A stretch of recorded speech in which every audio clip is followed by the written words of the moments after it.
అదేంటంటే ఆఫ్ఘనిస్తాన్లో technical assistance అనేది ఒకటి ఉండేది, ఎంబసీ లేదండి, రాయబార కార్యాలయం.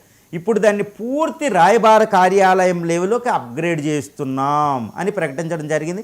వెంటనే ఆఫ్ఘనిస్తాన్ కూడా ఇక్కడ ఢిల్లీలో ఉన్న తాలిబాన్ ప్రభుత్వం నడుపుతున్న దానికి మేము రాయబారిని పంపిస్తామని.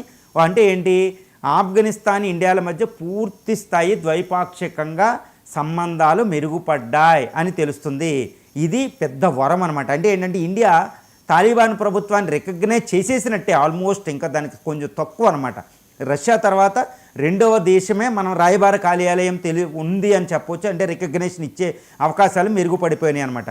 చాలా జాగ్రత్తగా తాలిబాన్ని నమ్మకుండానే ఆఫ్ఘాన్ ప్రజల్ని మనం ఆదుకుంటూ చూస్తూ ఉన్నాం. కాబట్టి ఈరోజు పీఓకే ఇండియాలో కలవడానికి ఆఫ్ఘాన్ ఫుల్ సపోర్ట్ చేస్తుందని తెలుస్తుంది. ఎందుకంటే ఎందుకు ప్రయోజనం అంటే, ఈ పీఓకే అనేది ఇండియాలో కలిసిపోతే, ఐక్యం అయిపోతే ఇండియా ఆఫ్ఘనిస్తాన్ల మధ్య 80 నుంచి 100 కిలోమీటర్ల బౌండరీ అనేది ఒకటి ఫామ్ అవుతుంది.